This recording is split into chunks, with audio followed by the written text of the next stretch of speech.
When it comes to statue collecting, a lot of times they don't do secondary or tertiary characters like Toad from Marvel. Toad is most commonly known as an enemy of the X-Men, Magneto's toady, so to say, and no one has really made him in statue form. And I think a lot of the reasoning is, it's Toad, he'd be weird looking. How can you make Toad look badass? Well, the custom commissioner of this statue said, "Hold my beer." Hey, my name is Mr. X. Welcome to the Extreme Channel. We are giving away $1,000 statues to you guys. If you want to know how to win one, stay tuned for later in the video. Hey, welcome to the Extreme Channel. Thank you so much for tuning in for another statue review. Today we're looking at this custom Toad statue. So I've really wanted this because X-Men is one of my favorite displays. And if you've watched the channel for a long time, you're used to seeing X-Men statues all behind me. Believe it or not, this is the very first video I'm filming where that display is moved. That's right, I moved it to the other side, which was a pain in the ass. And Toad is going to go with some companion pieces over there. First, this giant blob statue, which, if you recall, is one of my favorites from 2024. I think it won the #1 custom statue. Then also, this pyro statue that my wife painted. It's going to go with both of those because that was kind of the trio that hung out together a lot in the comics, and especially the 90s cartoon. But they are also all from the same creator. So this is a custom statue. I can't give you any information on it. And what's interesting is when it comes to paint, all three of those are different. Blob was factory paint. Pyro was only offered in a kit form. So an unpainted statue, my wife painted it in that video you can go back and watch right here. Then Toad also only came as an unpainted statue or a kit, but about a dozen of the 50 people who bought it said, you know what? I want it painted, and the person, I believe, who painted the prototype said, you know what, I'll do it for a fee. I'll make the fee a little bit less than normal because I'm going to paint all of them at the same time, and that's a little bit easier. So about a dozen of us or so went in, and we now have him, and he is glorious. I never thought you could make a Toad statue look badass, but this one really, really does. Not just because of that awesome paint job, but also from the other reasons we're going to talk about in the review today, starting with concept. So it's Toad. You know, Toad's superpowers, he has a number of them. He's kind of an interesting character.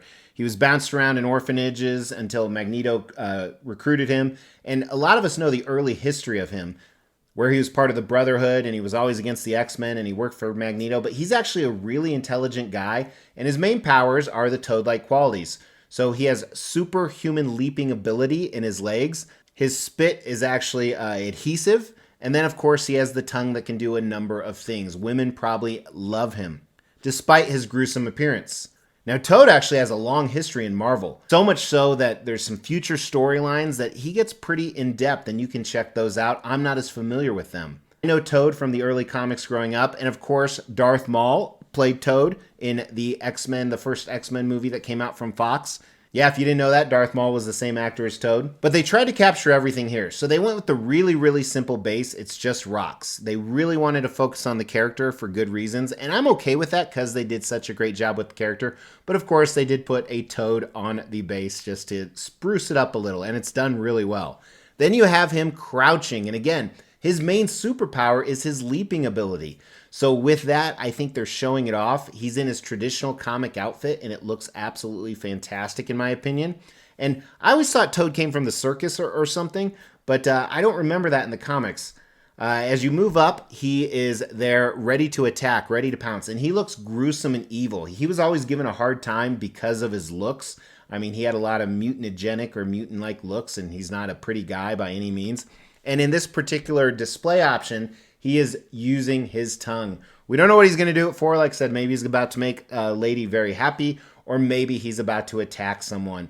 Either way, I love this dynamic pose. I love that they're showing off his abilities. I love they're focusing on the character. For a Toad statue, I think this is 5 out of 5 when it comes to a concept. The only thing I'm questioning, and it is 100% comic accurate, is his outfit. Why it's so weird like that? Again, I don't think it's circus related. Maybe Magneto just made him dress up to make him even more hilarious. If you know the answer, throw that down in the comments below. I asked you to comment because every time you comment, you get entered into a drawing to win a free statue. As we try to grow this channel, we like to reward you guys for watching and subscribing. So because of that, every 5,000 milestone when it comes to subscribers, we give away a couple $1,000s worth of statues. We've actually given away over 20 statues. To win one was easy. First, you gotta be subscribed to the channel. You'll get bell notifications when videos drop. Each video that drops, you wanna make a comment on those videos. We pick a random video, we give away statues based on a comment. You can say whatever you want. The more videos you comment on, the higher your chances are to win. So design was a little bit different with this guy because it came as a kit. So most of the time when they come as a kit, all the parts, all the pieces are separate. They do that so they're easier to paint. I mean, I'm talking about individual hair strands. I'm talking about teeth, the base sticker. So here is my unboxing and assembly. Now pay attention to a few things that I'm going to comment on afterwards. Very small box, and remember this was shipped from the factory to the painter and then to me. Traditional black foam. There was no straps or anything. And it was just one layer. Now some of it was kind of thrown in there because there wasn't portions cut out.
Before I dive into the details of what you just saw, let me measure him. So he is quarter scale, which all my X-Men collection are. 1/4 scale. 12 inches wide, about. Deep, the base is 7.5 or so. The tongue will add 8 inches. And then the tallest part without the tongue, which is important, is about 14.5. The tongue puts it up to 15.5 or so. The reason why I said without the tongue, for the portraits you have some display options. First is the one you're looking at right now. But if you wanted to, the key and magnet for the tongue is pretty deep, so you could take that out. This looks really good as well. And then they have a closed mouth version right here. I don't think I've ever had a statue where every single display option was magnificent. They all are. So I'm defaulting to this one because I want to see the tongue action. That's what she said. A few interesting things. As I said, it was all separate pieces, but they did have some magnets installed in them. So it was kind of a kit ready to paint, not a true kit that didn't have any magnets. But a lot of it was just friction. So the collar type of material up here, you know, around the wrists and the feet, that slid in. Then you just use weight to put it down. The legs were separate pieces you saw. But really, the important part about this is the teeth. So the teeth were not in yet, and I glued them in. Each portrait had about 8 or 9 different strands of hair that you had to attach. Those are just setting in there. They will probably fall out. But I'm going to leave it like that. Now, normally you might use a little bit of putty or you might even glue them in. I don't have any plans on selling my X-Men collection anytime in the next few years, although shit happens. But if I'm going to re-ship this portrait with those strands of hair everywhere, it's better that they come out and can be shipped safely. The teeth, I'm not worried about.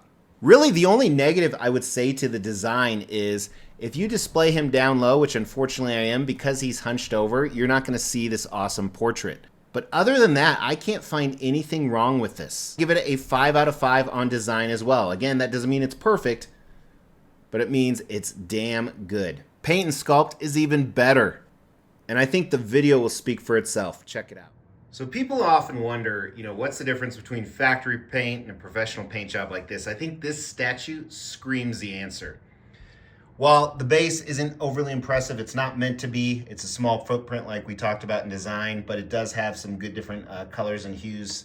And then, the pop of the different colors, whether it's the actual toad, which looks phenomenal, by the way. I like the glistening effect they added. It looks like his eyes are moving. Just really contrasts so well. And then you get to Toad, in kind of the clown uniform here. I love it. I love the different hues in his uniform, whether it's around his collar or bracelets. The sculpt is phenomenal. Look at the folds in his gloves and how the contour of his body, the musculature, is really accentuated, maybe? Look at me using big words, by the way his costume is designed around it.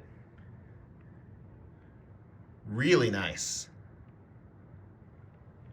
The tongue looks absolutely phenomenal. I love the detail that's grooved in there, and then that paint, that really dark red with the black, and then just the moist effect around the outside highlights it even more.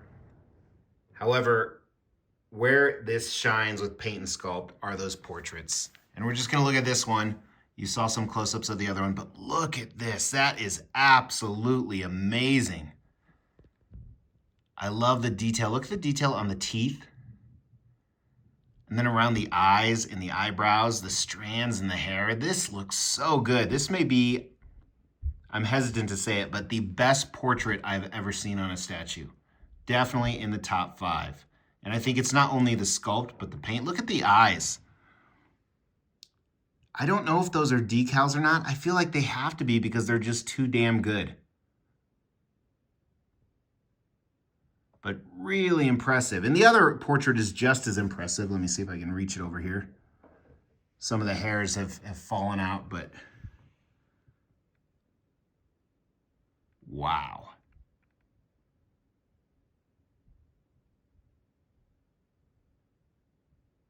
Just amazing.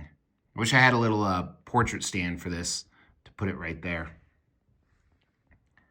Yeah, so absolutely phenomenal, like we talked about. If you're going to do a character who's not, to X-Men lovers, he's a quintessential character, but to the public, he may not be.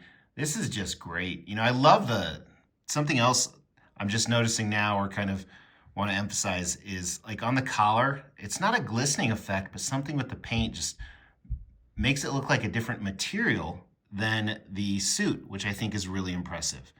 And of course, the paint is just incredibly clean everywhere. So well done. So while I normally grade paint and sculpt separately, they have the same score in my opinion.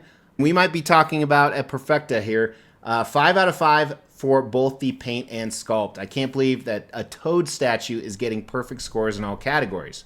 Will this continue? Let's talk about value. So they made 50 of these. And with that, again, customs are private unlicensed commissions. We don't talk about where they come from. 50 of them, retail for the unpainted version was $750. Now, if you want to have it painted, you have to find a professional painter. They're going to give you a fee. You have to ship it to them, then they ship it to you. As you know, my wife's been painting stuff like that Pyro statue, quite a few other ones. She's working on a medieval Wolverine right now. But a paint job for this guy is probably between $300 and $500 on average. And then again, you got to count in the extra shipping. So if you were to buy an unpainted kit of him at retail, you're probably going to be at least $1,250 all in, if not more. That's a lot for a quarter scale. Now, thankfully, if you can paint it yourself, or you're sleeping with somebody who can paint it like me, or we were able to get that bulk deal where he lowered his price, because as you can imagine, if he's doing 10 different bodies all the same, he can do them much quicker. Then it's a little more affordable, probably around the $1,000 price point. I think that's a good deal.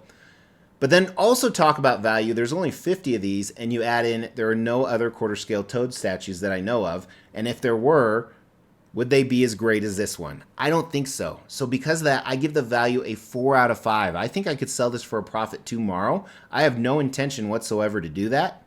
Unless you want to offer like 3 grand, then I'm not stupid. Of course I'll take that. But does he have the X factor? Is he a 5 out of 5 statue? Yes, he is. I can't believe a Toad statue is 5 out of 5. This is awesome. This is badass. I think this guy is going to be a contender for Custom Statue of the Year in 2025. I know that's crazy, but sometimes less is more. But hey, am I dick riding this too much? If you haven't commented yet, throw that down in the comments below. It's a very, very cool statue. I love it. Couldn't be happier. Thank you so much to the people involved in this project, and thank you to you guys for watching. I really appreciate you. If you could drop a like for this awesome statue, I'd appreciate it, and I'll talk to you soon. Take care.